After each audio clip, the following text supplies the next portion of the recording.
بسم الله الرحمن الرحيم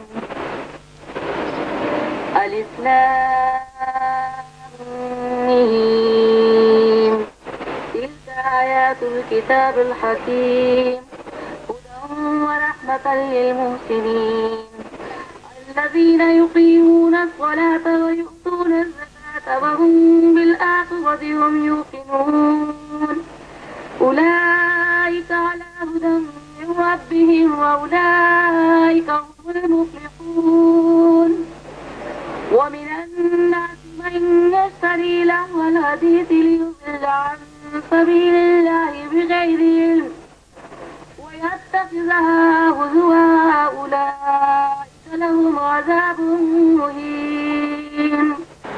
ابلاغ عامہ سے کیا شکایت ہے؟ معاشرے کے مکتبہ ہے فکر کے تمام گوشوں کی نمائندگی کرنے والے لوگ یہاں موجود ہیں جو بترتیب آپ کے سامنے آئیں گے اور اپنے دل کے پھپولے آپ کے سامنے رکھیں گے، اپنے رب سے راز و نیاز کریں گے انہیں کیا شکایت ہے، ابلاغ عامہ سے اپنے رب کے حضور کہیں گے اور پھر استغاثہ دائر کریں گے۔ استاد ایک معاشرے کی باوقار ہستی، نسلوں کو پروان چڑھانے کی ذمہ داری جس کے ہاتھ میں ہے، اس سے قوم بہت ساری امیدیں وابستہ رکھتی ہے۔ اس پروگرام میں آج ہم نے ایک استاد کو جو ہماری نسلوں کی تربیت کر رہا ہے یہاں دعوت دی ہے کہ وہ آئیں اور اپنے خیالات کا اظہار کریں۔ میں دعوت دیتی ہوں شاہین صاحبہ کو، عثمان پبلک اسکول سے ان کا تعلق ہے، وہ آئیں اور خدا بندہ نے ابلاغ عامہ سے انہیں کیا شکایت ہے وہ آپ کے سامنے۔ ہم مسلمان تو بہت خوش نصیب ہیں کہ ہمیں ام الکتاب عطا کی گئی، یعنی قرآن حکیم ہمیں عطا کیا گیا جو ہمیں ہمارے مقصد کے حصول میں رہنمائی عطا کرتا رہا ہے اور کرتا رہے گا۔ لیکن افسوس، صد افسوس کہ آج ہم مسلمان اپنی راہ سے ہٹتے جا رہے ہیں۔ اس کی بڑی وجہ ابلاغ عامہ جیسے مؤثر ذرائع کا غلط استعمال ہے۔ آج کے ذرائع ابلاغ پر جس طرح کی خرافات دکھائی جا رہی ہیں، لو ڈرامے، اشتہارات، وہ قطعی اس قابل نہیں ہے کہ ہم اپنی نئی جنریشن، اپنی نئی نسل کو اس طور پہ تیار کریں کہ وہ آگے جا کے اگلی نسلوں کے لیے کوئی کارآمد کام کر سکیں، بلکہ ہم اس طرح کے معاشرتی اور اگر جہادی پروگرام بھی دکھاتے ہیں تو اس میں عشق محبت اور اس طرح کی غیر اخلاقی چیزیں ہونا تو لازمی جز ہے۔ اس کے بغیر تو آج تک کوئی ڈرامہ کمپلیٹ ہی نہیں ہوتا، اس کے بغیر کوئی اشتہار، اسپیشلی اگر ہم یہ دیکھیں کہ عورت کی موجودگی کے بغیر کوئی اشتہار نامکمل ہے۔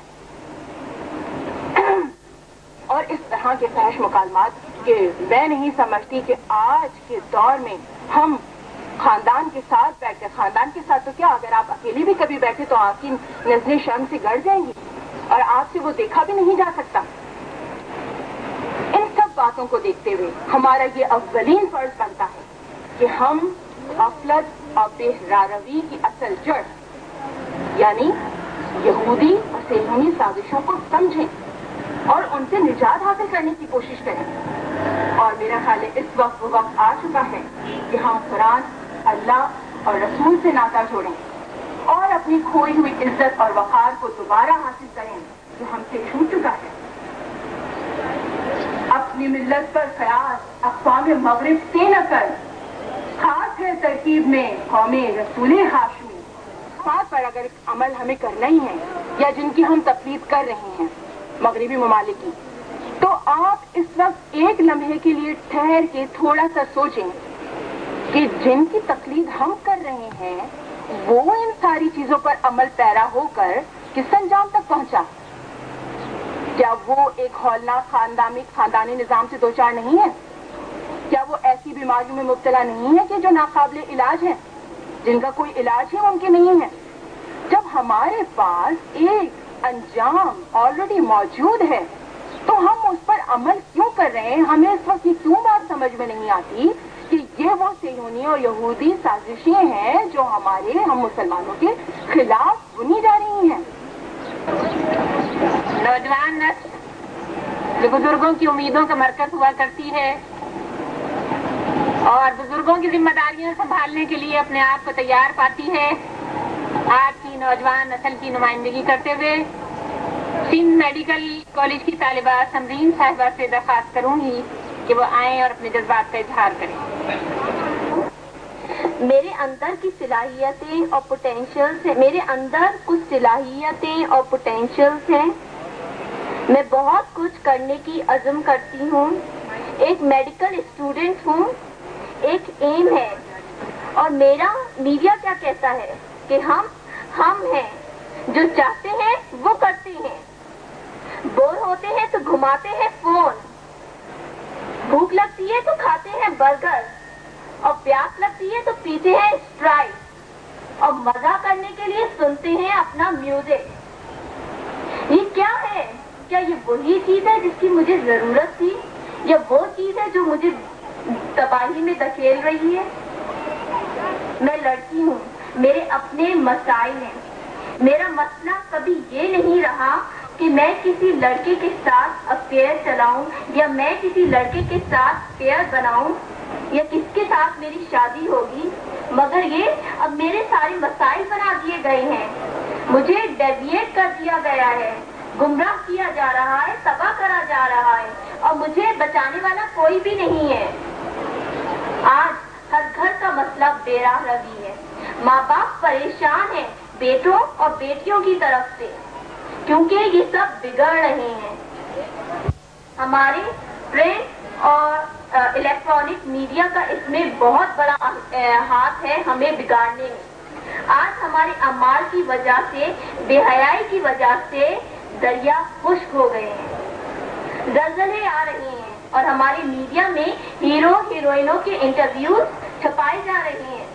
ہم نوجوان آئیڈیل چاہتے ہیں، ہم پرسنالٹیز مانگتے ہیں اور ہم ان کو فالو کرنا چاہتے ہیں، اور ہمیں سنگرز، ایکٹرز، فلم سٹارز کو فالو کرنا سکھایا جا رہا ہے. ہمیں تباہ کیا جا رہا ہے. تعلیم، مذہب اور اسکل سے ریلیٹڈ جتنے بھی امپورٹنٹ لوگ ہیں، ہمیں کہا جاتا ہے کہ یہ ہمارے ہیروز نہیں، بلکہ ہیروز وہی بد کردار لوگ ہیں جو آج کل کے جیسے ریشم اور نیلی وغیرہ جیسے ہیں. یہ ہم کہاں جا رہے ہیں؟ ہم کیا کر رہے ہیں؟ ہم اس چیز پہ غور کیوں نہیں کرتے؟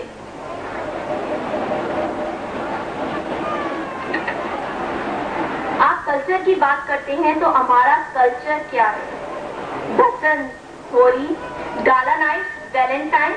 مجھے بتائیں، کیا ہم لوگوں کے تھوکے ہوئے نوالے کھائیں کیا ہمارا کوئی اپنا کلچر نہیں؟ ویسٹرن اور انڈین دھنوں پر رقص کرنا اور ان کے ٹرینڈ کو فالو کرنا ایک پریویلیج ہے یا ہماری انسلٹ؟ ہمارا کلچر اسلام ہے. ہمیں کہیں ہمارا جو کلچر ہے وہ اسلام ہے. آپ کہیں گے یہ پرانی بات ہے، مگر میں کہوں گی کہ یہ آج کا نوجوان چاہتا ہے. The world is turning towards Islam. جی ہاں، انشاءاللہ یہ سینچری جسے ہمارا میڈیا نیو ملینیم کہتا ہے، ریوائول آف اسلام کی صدی ہوگی. السلام علیکم. I am a newly converted Muslim and my Muslim name is Sonia Javed. I am from Philippines. The culture over there, the atmosphere of the school, colleges, house and neighborhood I represent the Western world. After I married, I came here to a Muslim country with my husband. When I was coming here, I was hoping to learn about Pakistan. In the beginning of my life here, when I saw the TV programs and read the newspapers and magazines, but I'm saying very sadness reason of media, I assumed the Basant was probably an Islamic tradition. I thought that Holi was a Muslim custom. I thought that the bride and groom were supposed to walk in a circle 7 times. I thought that Muslims are allowed to celebrate Valentine's Day and New Year and can dancing just like it is done in the West.